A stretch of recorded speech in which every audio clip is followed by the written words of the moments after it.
Nous allons corriger le petit 3 de l'activité préliminaire sur les ordres de grandeur. Commençons avec des exemples. Voici un nombre 620. Avant de trouver l'ordre de grandeur, il faut d'abord avoir la notation scientifique. Notation scientifique, on va décaler ici la virgule de 2 crans vers la gauche. 620, c'est un nombre supérieur à 1. On aura une puissance positive. On a décalé de 2 crans la virgule. Cela donne 6,20 fois 10 puissance 2. Maintenant, l'ordre de grandeur, ça va être une valeur très à rapprocher, le plus arrondi possible, de ce nombre 620. Alors, déjà, on peut l'arrondir à 6 fois 10 puissance 2. Et ici, l'ordre de grandeur, c'est encore plus arrondi. C'est arrondi simplement à la puissance de 10, mais en respectant les règles des arrondis. On regarde, le premier nombre est un 6. 6, c'est supérieur à 5. Donc, on va arrondir au supérieur. On va arrondir à la puissance de 10 immédiatement supérieure à 10 puissance 2, à savoir 10 puissance 3. Ça veut dire quoi? Ça veut dire que 620, c'est plus proche de 1000, 10 puissance 3, que de 100, 10 puissance 2. Et ça donne une idée du nombre, un ordre de grandeur. 0,02, on passe en notation scientifique. On décale la virgule de 2 crans vers la droite. C'est un nombre inférieur à 1. On a une puissance négative.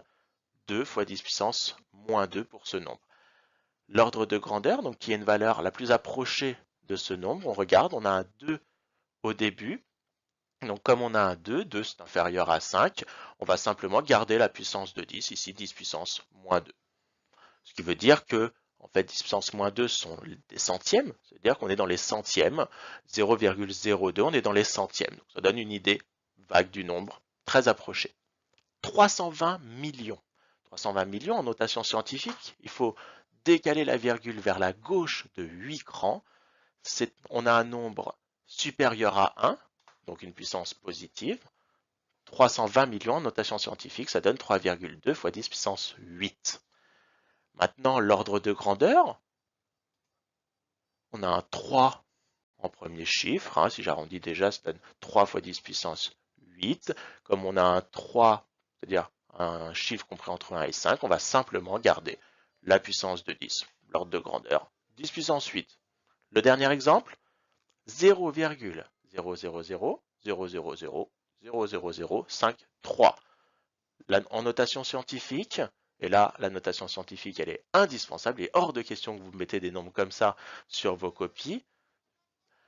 On décale la virgule de 10 crans vers la droite, de manière à avoir 5,3 fois 10 puissance moins 10. Je rappelle, en notation scientifique, tous les premiers zéros, on les élimine, on décale la virgule juste après le premier chiffre non nul. Et donc ici, on obtient 5,3 fois 10 puissance moins 10. On a un nombre très inférieur à 1, donc une puissance de 10 négative. Maintenant, l'ordre de grandeur, regardez, on a un 5 ici devant. Si j'arrondis déjà, on est à 5 fois 10 puissance moins 10. À partir de 5, on arrondit au supérieur. Alors 10 puissance moins 10 arrondi au supérieur, c'est-à-dire la puissance de 10 immédiatement supérieure. De moins 10, on va passer à moins 9. On ajoute 1 à la puissance de 10. L'ordre de grandeur de ce nombre, 5,3 fois 10 puissance moins 10, est environ égal à 10 puissance moins 9. Donc voilà l'ordre de grandeur de 0,00000000053, ordre de grandeur 10 puissance moins 9.